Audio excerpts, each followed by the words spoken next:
Could another Watt retire and finish a legendary career here with the Arizona Cardinals? Bo Brack, Johnny Venerable, PHNX Cardinals. Subscribe to PHNX Sports here. Like this video.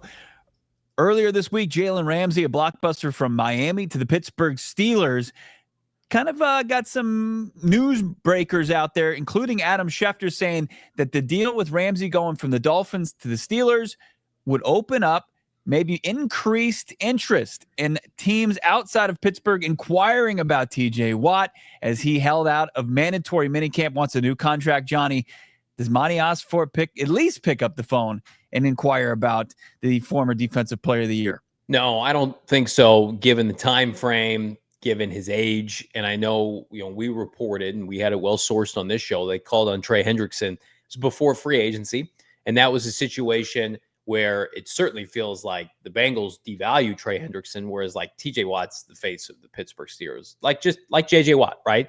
The difference is like JJ Watt got Houston to outright release him, and then he was a free agent, and then the Cardinals threw a bunch of money at him, and he came here and played for 2 years, and it was fine. It was fine. It wasn't a disaster. It was unfortunate that the team fell apart in 2022 and that he got hurt in 2021, but these situations don't really parallel each other. The Cardinals have way better leadership. They don't need a player coach like J.J. Watt. They have Jonathan Gannon, and they flushed the position at outside linebacker edge rusher this offseason.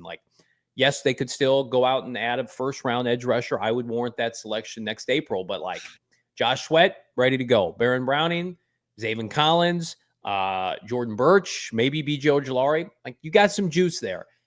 T.J. Watt is going to want to be paid the most money of any defensive player in the NFL, something Trey Hendrickson does not want. He just wants to be competitive, whereas the Bengals are the opposite of that in terms of what they've offered. And TJ Watt, 19 sacks 2 years ago, 11 and a half sacks last year, right? Yeah. He's shown to be injury prone. This just feels like Pittsburgh will get something done with one of the best players in franchise history, a borderline Hall of Famer. And the Steelers, they typically don't let their star players play anywhere else in their peak. Troy Polamalu didn't play anywhere else, right? It was way late in their career for Joey Porter, James Harrison. Right. He's 30. I would say they get a 2-year extension done where he gets a bunch of bloated money. But Cardinals don't play in the sandbox anymore, and I'm happy for it. They'll move off wide receivers. They've done it historically, but other than that, to your point, no, they keep their guys. From a football standpoint, it makes all the sense in the world, right? When you look at it, nobody would turn their nose up on adding a TJ Watt to their defense. Schematically, it's fantastic, but there is, I think at this point, the bags are packed. You're headed to the airport as far as the 2025 season. And Jonathan Gannon and Monti Ossenfort, I don't think that they want to mess with anything, add anybody else, to take this trip with to start the 2025 season. Now, does it mean that Monti Ossenfort's not monitoring this? If the Arizona Cardinals come out of the gates hot and they have every opportunity to do so, one of the easier schedules to open up a season, and they start to get around the trade deadline and things have, dematerialized between Pittsburgh and TJ Watt, monitor it. Maybe you pick up the phone. But before that, I don't get the sense that Ossenfort wants to make, a big blockbuster deal to kind of really mess with anything that they've had, signing players, getting them in the building, drafting players, getting them in the building, and then getting them up to speed during the OTAs and mandatory to kind of ruffle anything. They want to see they want to kind of go to the dance with their dates first and then see how that goes. Yeah. And we're going to cover it ad nauseum. The trade deadline last year, we were ready to go all in because this team looked like it warranted it. Then they didn't finish strong, right? And it's good thing they didn't trade their first or second round pick because they called on some, and we reported this, some marquee pass rushers at the deadline didn't get something done because Dallas and some of these teams weren't willing to part ways with top edge rushers. But the Cardinals finished 16th in the NFL draft because they finished 2-5. And it wasn't really because of their defense. Their offense didn't get it done.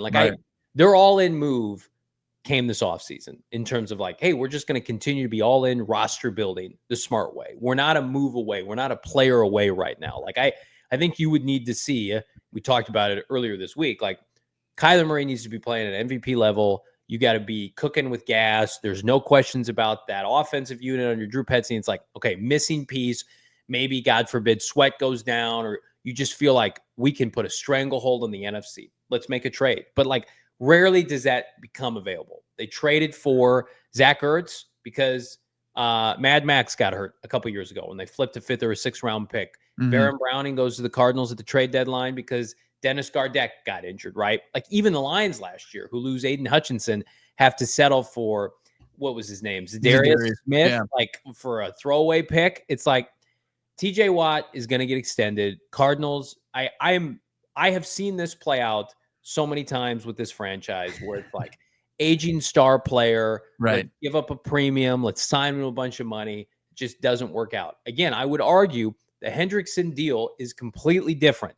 If you put, because the conversation was like a day 2 pick for Trey Hendrickson, who had 34 sacks in 2 years before you signed Josh Sweat. Hell, after you signed Josh Sweat, you had some money left over.